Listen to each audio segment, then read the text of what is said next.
Hello, my name is Matthias Cavodi. I'd like to welcome you guys to my channel. Today we're going to cover more Avengers versus X-Men tie-ins. I'm going to cover all of them. First we're going to start off with the Versus issue, Versus number 5. And we get a battle between Hawkeye and Angel. And, like, I both love these characters, but Archangel's much, much more powerful than Hawkeye.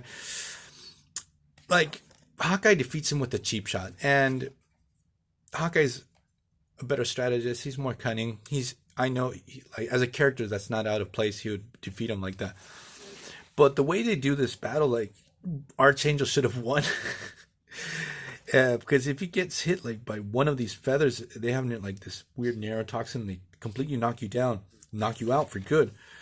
So it just feels sort of weird that Hawkeye just completely recuperates and he's able to cheap shot Archangel the way he does. He should have been down for the count. Like, you can see him all stabbed here.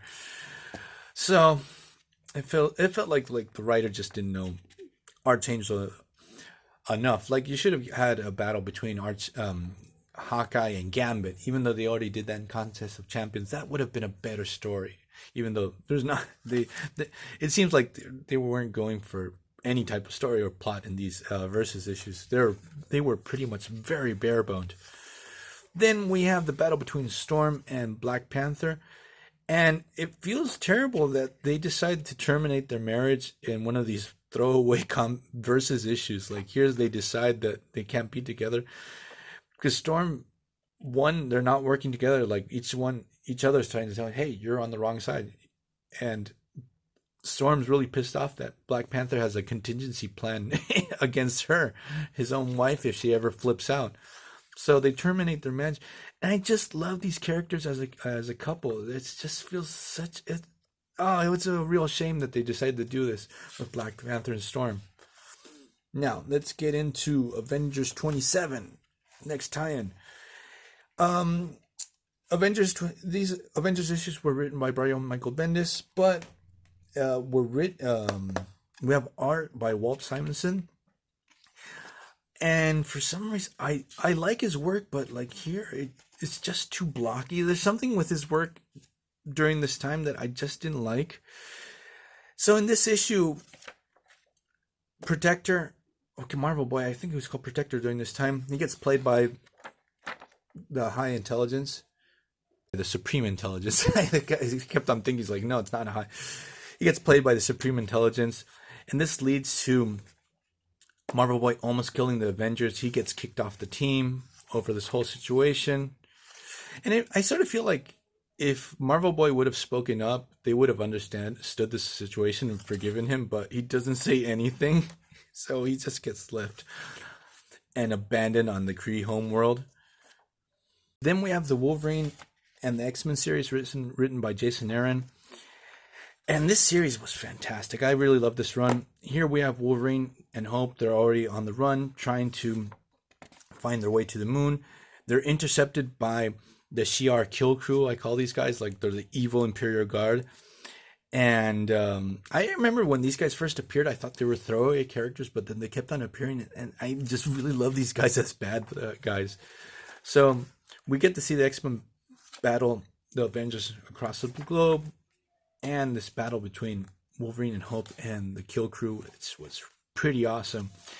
And what we get to see here is how Wolverine and Hope's relationship evolves, and why Wolverine is worried with the whole thing of the Phoenix, if she's going to be able to manage and control it, and if he's going to be able to take her down or not, because he does have feelings of protection, like the father-daughter situation with her. Then we have Avengers issue 28, where Red Hulk decides to go on an assassination mission. The Phoenix Five are already on the scene now, and Hulk is going to go there and try to assassinate them. Again, Walt Simonson's work, it's not the best. And he totally fails in this whole situation, almost gets killed by the White Queen. It was a terrible idea.